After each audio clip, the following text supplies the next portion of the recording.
folks, Jonathan here, back again. Boy, this sunlight, the lighting in here is just terrible. I can't hardly see myself, so I can imagine about the camera. But anyway, today we're going to start working on these shifters. Now we got a detent inside here that's giving trouble, so we're going to start taking it apart and seeing if we can get it freed up.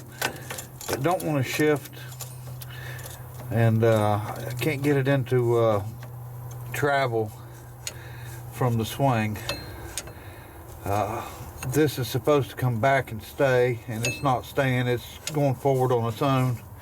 That's why I had to have it changed. So the detent ball evidently is in this hole and staying over to that side and should be coming to the center somehow.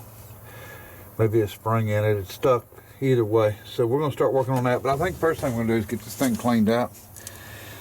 It's a mess, and I don't know. It'd be a good time while we don't have this. We got this opening down here.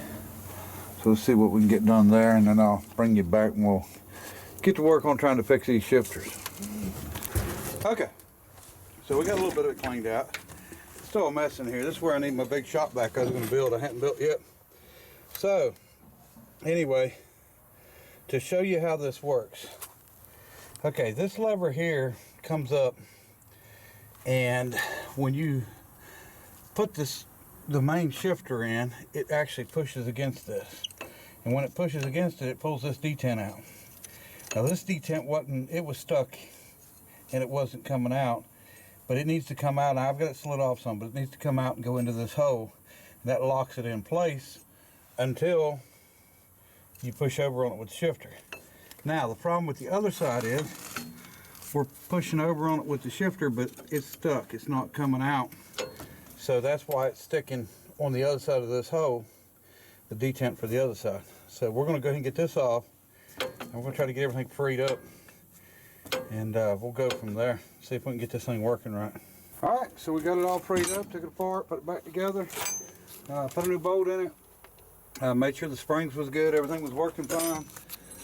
Now we can actually change gears on it, and this is what changes. One of them is for swing, one's for travel. So one swing, one travel. This is the boom hoist up and down. When I say boom hoist, that's the boom itself up and down. This is the steering, left and right. And let me see, forward would be right, and well, I say that because I'm driving backwards, so forward would be left. And then I've got the house turned around backwards is what I've been operating it, because the clutch here was actually stuck, but as you can see, it's no longer working pretty good. Not bad. We got to get some grease and oil and stuff on these things good. I took this cover completely off. This is the one where the rod ran through for the for the cab lock or house lock. So anyway, here's what we got. Forward, and it dogs in place. You can come right on over to the other shifter and go forward with it. And when you come back, it stays where it belongs, because before it was taking itself back forward again by itself, but now it's locked in that hole using that detent, the spring on the end of that. So that's all we need. Come over and shift. And we'll get some more grease on them rails there, but working really well. So that's one more thing fixed. So we're just going to keep knocking stuff out. That's the difference between restoring something and just putting something together to work. You know, we're not restoring this machine at all. We're just trying to get it back to, you know, working order. And you know, it's going to have a little wear and tear here and there, and might be some drips and leaks and stuff, but it is what it is. Now I will pick up a set of gauges, put in a new set of gauges. It's kind of bad that the gauges are sort of behind you, but I guess you can pay attention to them. There was a shut off, the cable broke on it. It was just a wire somebody had on it. We got to get that. There's the push button for the start. The ether, we don't need ether. As a matter of fact, this thing seems to start up as cold as it gets down here. It started fine. And I think, let me see, that was probably, almost looks like a throttle cable, but this throttle does work. So we'll just keep the mechanical throttle. I had to cut the seat bolts out when I took this out to go ahead and have clearance now. It's adjustable in different spots. You can move this thing forward or back. That's the seat post. And I've got the seat and the frame, and we're just got to redo it and get it ready. So we're going to, like I said, clean up some more in here. But we're getting a lot of the little things taken care of. We've also got to get that rod made for the other side. I got to go find some clevises. This brake pedal, because this is the brake for the winch. So when you raise the winch up, it just raises. If you let it off, it's going to just drop. So you got to use the brake to stop the winch, and then you can dog the winch or the pedal down from the bottom to lock it if you need to. And that works the same way on this winch, which is actually going to be the hook up and down, and this one, which is the drag winch, the one in the front. Okay, folks, we're going to take this cover off now of the gas tank and fuel tank and see what we've got. I'm not going to even attempt to take these screws out. We're just going to cut them off and we'll replace them with bolts. So it's a diesel tank, so it's not that big of an issue. I think this is just a cover that goes over it. Once I get it off, we'll be able to see a whole lot more here. All right, I'll show you in a second. All right, folks, cover's off, and the tank is now leaking. I took the cover off and it started. It's really thin right here, and it's actually, there was some moisture on top too, so I think it's through right there. Let's see. Yeah, really rust holes there. Really thin. I think it rusted from the outside, not from the inside. But the way this thing's made, it didn't have much of a choice. Well, there's some more leaking. Yeah. It's wet up under. Yeah. It's wet all the way through there. So that's not good. So we're gonna have to build a tank. That's 40 gallons is what it is, or we can possibly find one to put on it. I don't know. I know there's not hardly anything in it, so we're going to let it drain out into this pan. We'll try to get it off of there. Figure out what we're going to do and how we're going to do it. Okay, folks, another thing I'm doing is replacing all the button head grease fittings. These are button head, and I don't even have, you see there's a ball in the center, but I don't even have a end for that style. So I'm just putting regular Stork fittings in, and we're going to do that everywhere that we need to. I don't know why they never did it on these ones, but the other ones on the other side have been replaced. And I've got one here on the clutch. The throwout burn that needs to be done. So anything that has them, you can probably figure that they haven't been greased in a long time. So we're going to change every grease fitting over that we need to, and replace the ones that we need to replace, and start getting some grease and everything really good. So, all right. Okay, folks, we got the seat here. We got it freed up. Looks pretty rough, doesn't it? We're going to just going to wire brush it really well. Probably cut the bolts out and replace the bolts and clean everything up. And then I've got a pad for the pan, and then I have got a, well, I'm going to make a pad for the back here. I've got some black Naugahyde. I'll put some foam on it. The way this works is you got to flip this down first, and then flip the seat up like this, and that way you can get past it in the machine. All right, folks, I guess tomorrow we'll get started on this gas tank.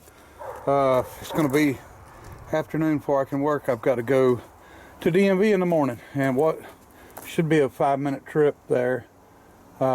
I'm going to plan at least half the day for it because it's the DMV. Okay, folks, we got the fuel tank out, starting to clean up. I did have to cut out a little bit for the cap to get it out of there, but I didn't want to take that whole panel off. It wasn't worth the trouble taking that whole panel off. So here it is, all the dirt, nasty. Boy, it was packed full, so working on cleaning it up now. Here's our fuel tank. It's packed in dirt and rough. Sediment bowl on the bottom. We'll probably put one back on it, or put that back on it. We'll look and see. It's probably, or maybe soldered on. I know the the neck soldered. So what we can do is fill this thing full of water, and it don't leak bad enough to lose the water out, but we can fill it full of water and use the torch to get them off if they're soldered on. So we're not going to go back with a gauge. I think it originally had a sending unit in it, and we're not going to worry about that because, you know, I'm not putting it on a job site. We're not in a situation where we're going to need a gauge. I'll show you the steel we got. Okay, 4x8 sheet. I think it's 16 gauge. This came from Charlie, buddy of mine. He bought 2 sheets and then realized that it was too thick to do body work with. What the plan is we're going to bend 4 sides and just be able to weld one down the top, whether it be, you know, inside or outside, don't matter. Then we're going to put 2 ends in and weld them in. So basically, this will be a bend, this will be a bend, and this will be a bend. And we won't have to weld but one long weld there, and then the 2 ends in. And shouldn't take too much. And then that'll save us a little time and trouble and less chance of a leak. And we'll weld it up good, and then we'll test it with some air pressure. Yesterday, I did end up at DMV, and I ended up being there longer than I wanted. They don't let but so many people in at once, and so I didn't get much done on the crane at all yesterday. Just mainly DMV stuff, and then a few other little things. But so I'm running behind. That was a whole day. All right. Okay, folks, I did get the seat stuck down in there. It's not cleaned up yet, but I wanted to see what it would look like and how it would do. So basically, you just walk past it, which is actually pretty easy to do because, you know, I'm not little by any means. I weigh 240 pounds, so leans down and flips back.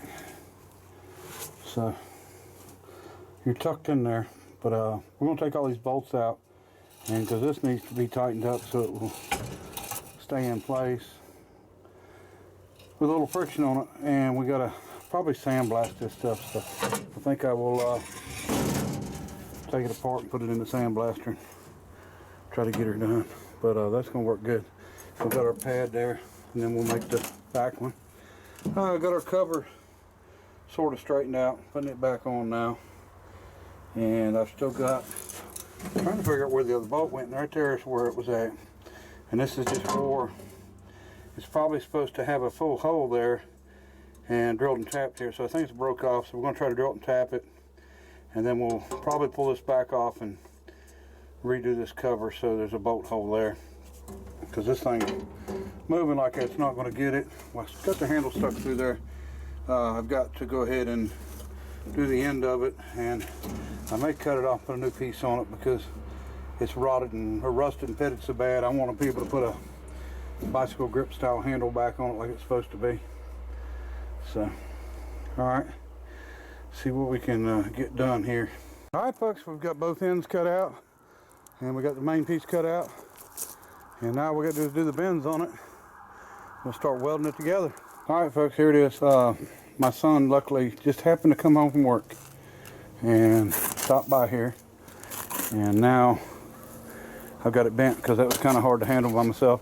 It's actually 6 foot long, exactly 36 inches wide, but it's 6 foot, it's 27 and 9, so that's 6 foot.